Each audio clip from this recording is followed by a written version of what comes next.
match, Horn Stoop, the innkeeper from West Berlin, versus Bo Pedersen, the unmarried gent from Tulsa, Oklahoma. Well, it's really anyone's match here today, Nigel. It's all knotted up at 6, and we have service now. And what an absolute cannon! And Stoop, with cat-like reflexes, springs towards a return. And what's this? Stoop has abandoned his controller, and he is declaring himself world champion already. And it is a scorching red rocket back to the American no way. Oh, what is this? In the face of such German bravado, the Yankee has contorted his wrist. And Stoop nowhere near his controller for response. A dark day for Deutschland indeed. The early celebration clearly a massive mistake. Stars and stripes will be hung proudly over the World Pong Championship podium here today. Nigel, this is pandemonium.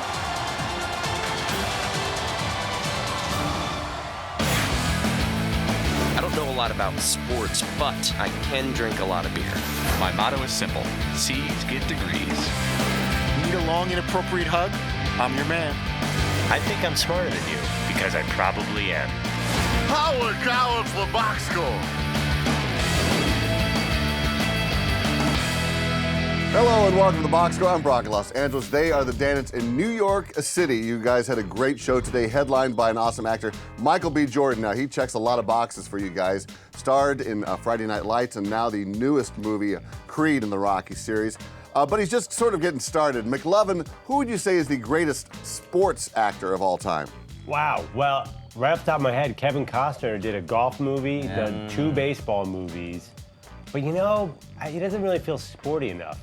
How about a former athlete turned movie star? Kurt Russell was pretty good as in sports movies. Yeah. Seems to like him. Charlie Sheen was pretty good in sports movies. Yeah. 8 Men Out, Major League. Yeah. How about like Mark Harmon played quarterback at UCLA and was awesome in summer school. We love He also that. baseball. He had a baseball movie too. Stealing Home. Stealing Home, I think it was. Yeah. Oh, Carmen Alan Vehicle? Abernathy. Yeah, that's a great movie. Had nothing to do with baseball, by the way. Like 2 baseball scenes. But he was still like a baseball. You know who was in a baseball movie that was sneaky that never gets any love? What's the actor's name who played the caddy in Caddyshack? Oh, I'm blanking out. Danny Noonan? Danny Michael Noonan. O'Keefe. Yeah, Michael Slugger's O'Keefe wife. played it in The Slugger's Wife with Rebecca De Mornay, who's white hot. By the way, Dizzy. as far as bad baseball acting, Tom Berenger is the catcher in Major League. That guy Oh, come on. He was the epitome of a broken down catcher. He couldn't bend at the waist. Yeah, except for like when you saw him throw a baseball, I'm like, dude, if you didn't grow up playing baseball at all. Right. I had a problem with that. Back to you. Well, you got to keep it real, just like Michael B. Jordan did, and apparently it was too real for his mother because he got killed on screen and she was actually there on set watching it over and over again.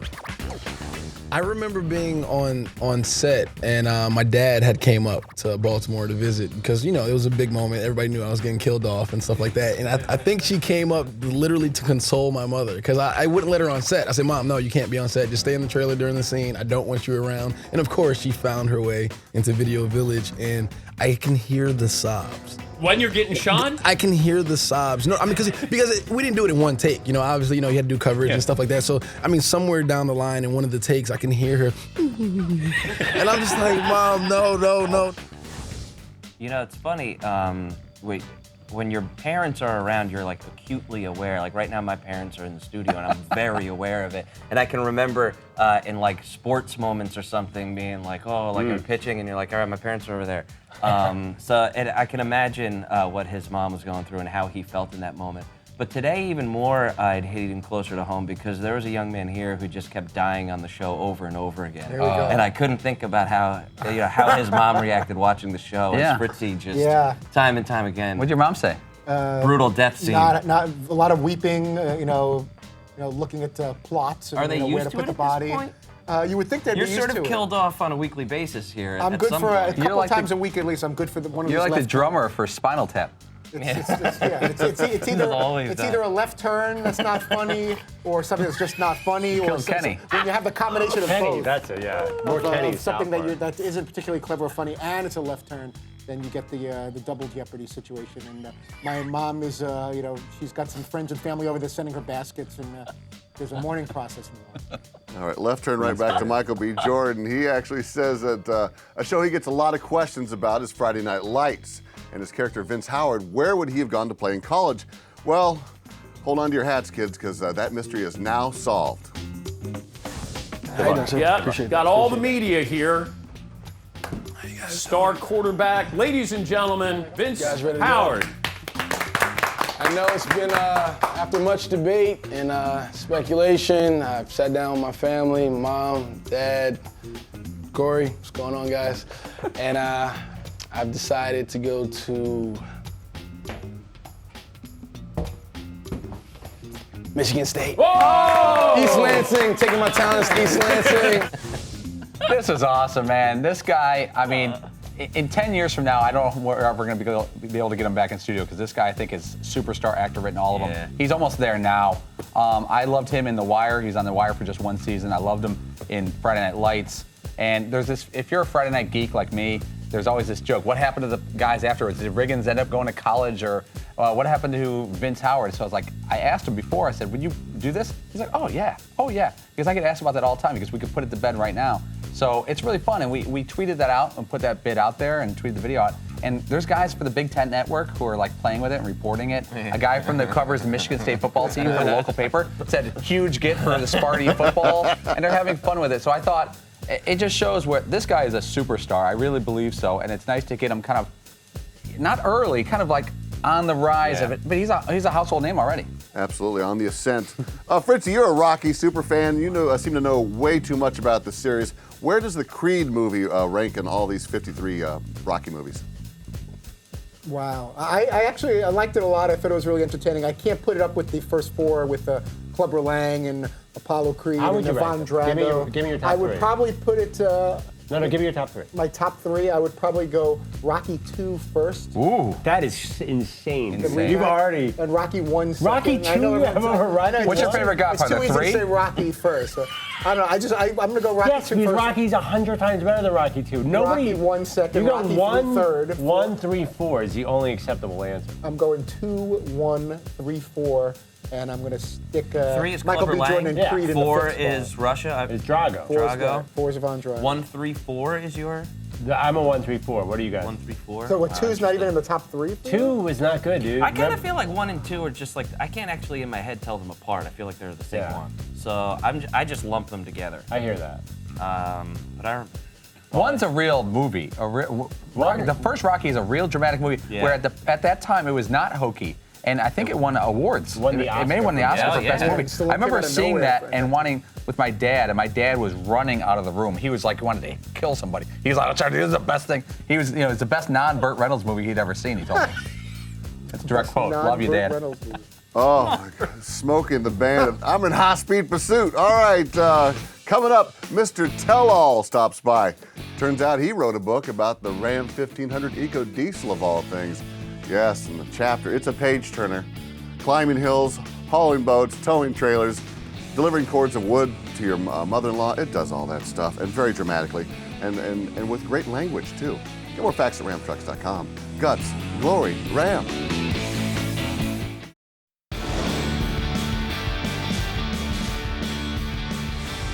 We're back here on the Box Score. You guys had author Jim Miller back on the show today. Now, he's written tell-alls on Saturday Night Live and on ESPN, and seems to be a favorite of you guys. Paulie, has Miller become the ultimate ESPN historian? Yeah, it seems so. He really knows stuff from way back. It's weird that, you wouldn't think a guy like him would be interested in stuff like that, because he is a sports fan, but I think he's more of a media person, literary person, than he is a sports guy. So, but he's covering the topic, he's not really covering the sports, he's covering the inner workings of a company. Yeah. You don't really even need to know sports to read his book and be entertained by it, I don't think, because the stories he gets are pretty awesome. All right, well, Miller came in today and talked about the DP show role in getting Bill Simmons fired at ESPN. There are a lot of people who subscribe to the Ohio in 1995 theory. You ever hear about that?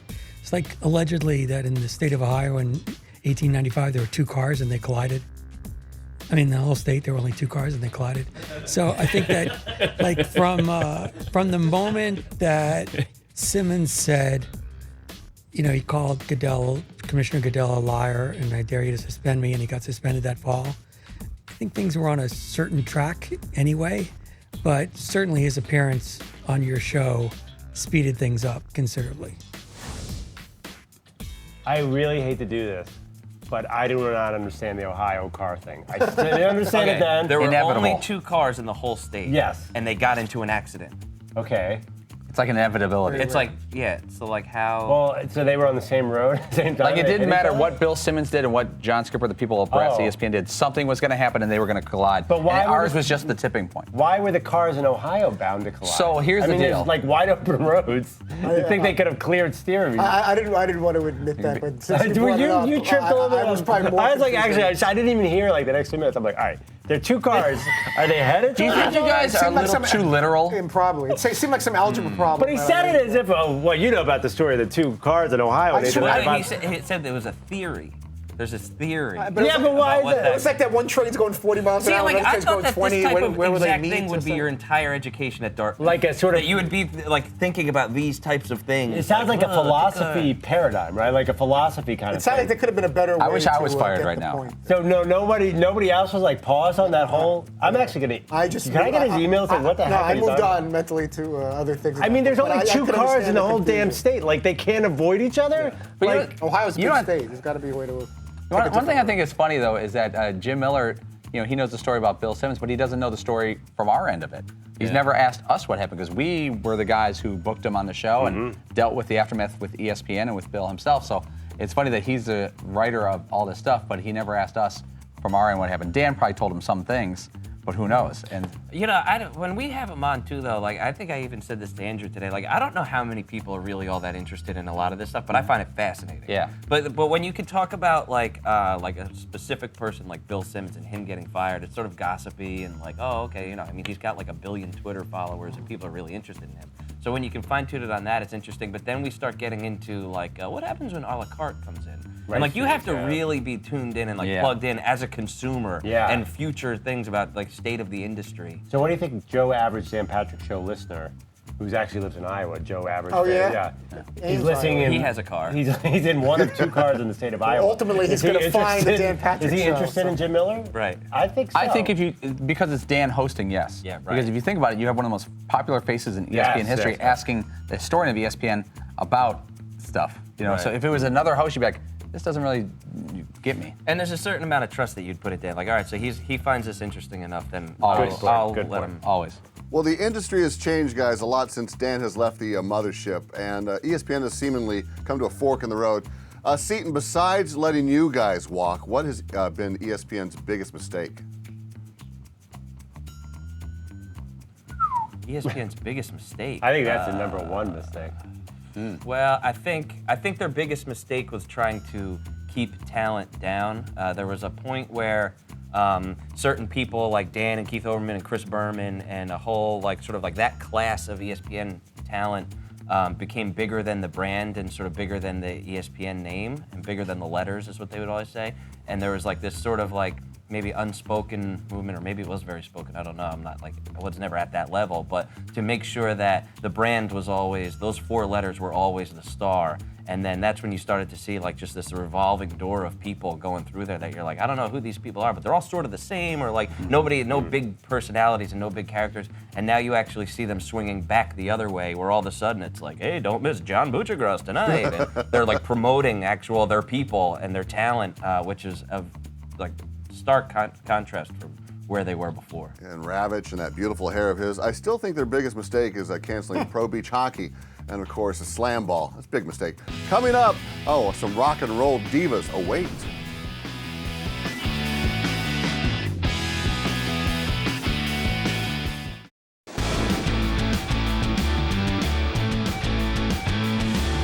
Welcome back to the Box Score. When you guys traveled out here to the Los Angeles area, we were right across from your green room. That's right, Box Score is right across from your cushy setup with your fake Oreos, your orange juice. Well, it turns out there's some rock stars out there that demand even more when they show up to a venue than you guys. What we are going to do right now is figure out the tour riders and requirements of these bands. I will tell you the requirement, you tell me which band it belongs to. We will start with the front row. Whose rider requires 3 oxygen tanks per tour stop? ZZ Top, Ozzy Osbourne, or the Rolling Stones?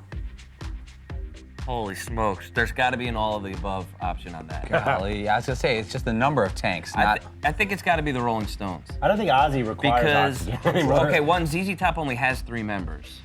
One tank per member. But do you think all three of those guys need oxygen? Or is one guy on oxygen? Ozzy Osbourne I don't think travels he uses solo. oxygen anymore. I think his body has evolved to the point where he's just I sort think of dead. Rolling Stones have a lot of older fellas who might need some help. The fact that ZZ Top's on here makes you think like, wow, that's the reason they're And on it's here. 3.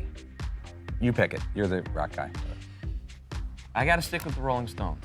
Seton thinks it's the Rolling Stones. I gave.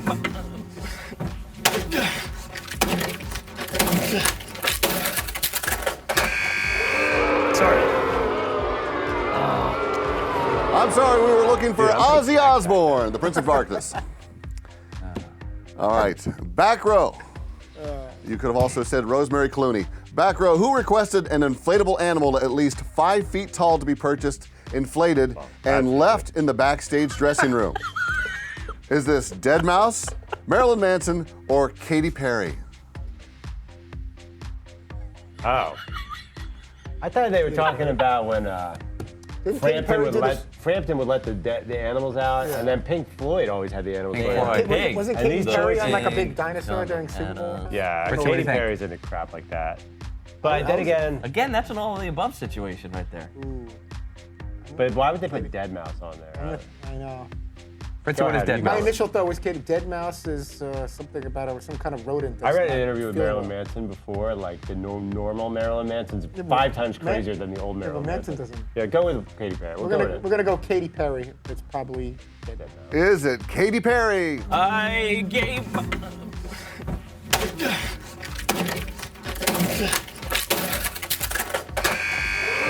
Sorry. I was so young. Oh I'm sorry, the answer was Deadmau5. Deadmau5.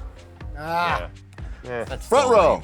When The typical describing meal Deadmau5 preferences, whose writer included the phrase, bacon is God's currency? Hell, if it could be breathed, I would. Is it Johnny Cash, That'd be me. the Foo That'd be me. Fighters, or Metallica? I mean, if this isn't Johnny Cash, it should be.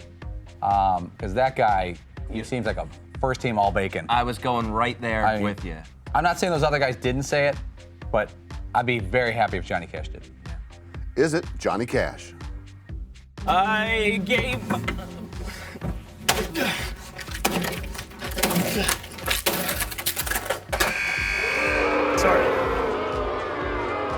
So angry, and they should be regular. It is the Foo Fighters. The Foo Fighters. Yeah.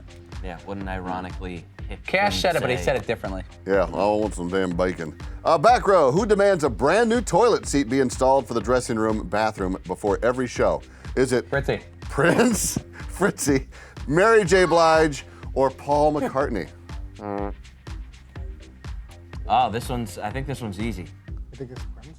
What were the choices again? Prince, Mary J. Blige, And Paul and McCartney. Paul McCartney. So Paul Clean McCartney. toilet. Prince or Mary J. Blige? Well, who doesn't want a clean toilet in the You bathroom? would think that everybody would. Go, you guys. Prince seems like someone that's a little eccentric like that and would be worried about getting pimples on his tush or something like that. Whoa. I'm gonna go. I think I'm gonna overrule you. I think it's Mary J. Blige. Ooh, okay. Oh, he thinks it's Mary J. Blige. Another young quarterback loses his job in the NFL. Nice. Nice interception there. Yeah, Mary J. Blige. That was a great job by you.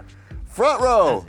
Which band I know. requested an arsenal of guy's Nerf looking brand at bow and arrows backstage? Was it Slayer, Hootie and the Blowfish, or NoFX? Is that their name? NoFX? No effects.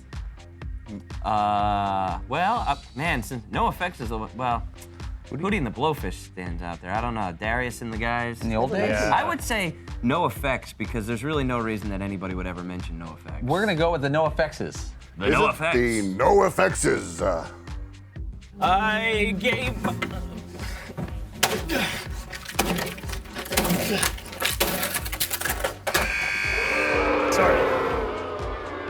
Sorry, folks, we were looking for Slayer. Slayer. It's like so not heavy metal at all. Yeah. Nerf bow and arrows, not heavy metal. A lot of street cred lost there. And finally, the back row. Whose writer included the very simple request of an assortment of adult magazines? Was it Hanson? Again, Fritzy. Wow, 2 answers. Fritzy, yeah. Guns N' Roses or Willie Nelson? Please don't be Willie Nelson. Hanson? It's got to be Guns N' Roses. Right? Guns N' Roses, no. More digital. They were in the digital. This also speaks to a time of, where people actually had magazines. Yeah, but still. Guns N' Roses, they can have actually naked women. They don't need the magazines. They can have the actual models standing there naked. Oh, you said so Willie Nelson. I think Willie Nelson. Willie Nelson. All right, we're going to go Willie Nelson then. To block. All right, was it the man, Willie Nelson? I gave.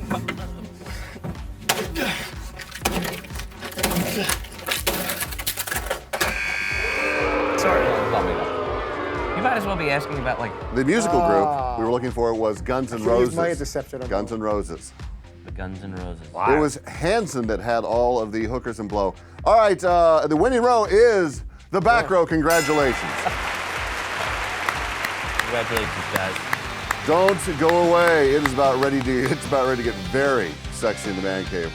But first, this is the box score, and we must take a break and remind you that the Ram Heavy Duty, with its best-in-class towing torque and horsepower, doesn't need one, and no riders for it. It just shows up, plays music, kicks ass, goes home, sells t-shirts. All right, Guts, Glory, Ram.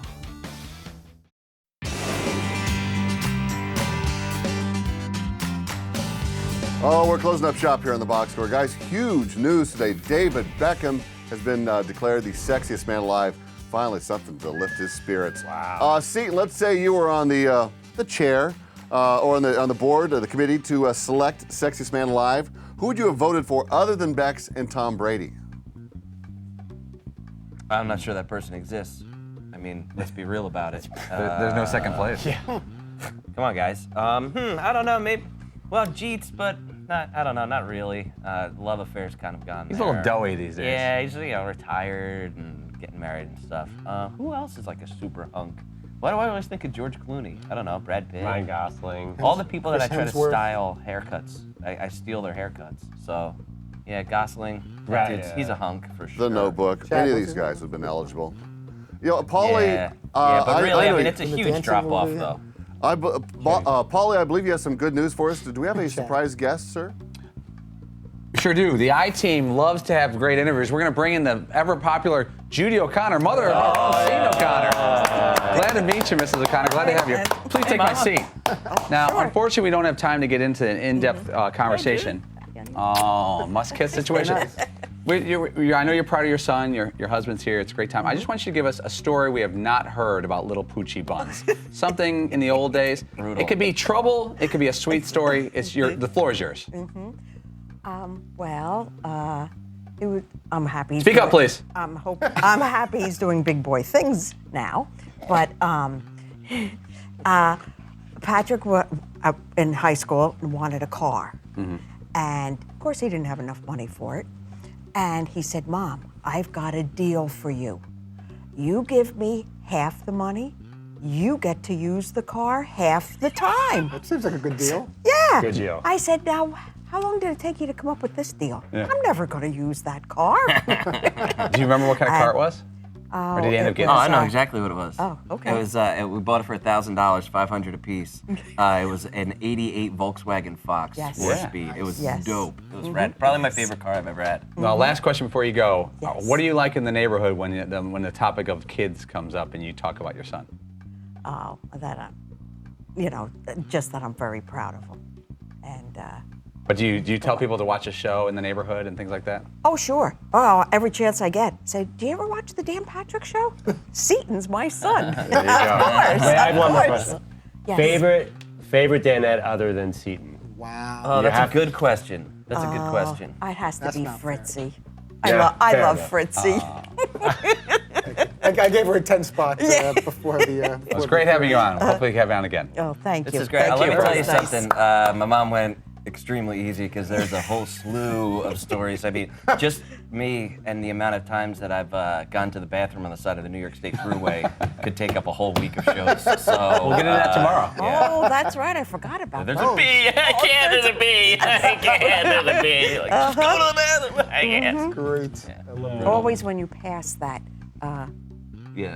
stop. Yeah, like Patrick, do my you have to dad go to the bathroom? would always say, be like I could still see the rest stop leaving in the rearview mirror, and I'm like, it's coming. I gotta go really bad, Dad. I gotta go. It's Patrick, we just passed the bathroom. What's wrong with you? Back to you, Brock. Now to a man who can relate to those issues, Todd Fritz, who's on tomorrow. I sure can. I was waiting for that. Dale Earnhardt Jr. will join us tomorrow. Yuck it up. And Hornets forward Frank Kaminsky, Frank the Tank, former Wisconsin Badger star, will join us as well. All right, we love you, and we love Seton's mom, the lovely and ebullient Judy O'Connor. Cheers, and have a great day. I don't know a lot about sports, but I can drink a lot of beer. My motto is simple. C's get degrees. Need a long, inappropriate hug? I'm your man. I think I'm smarter than you because I probably am. Hey, thanks for watching the box score. Holy cow!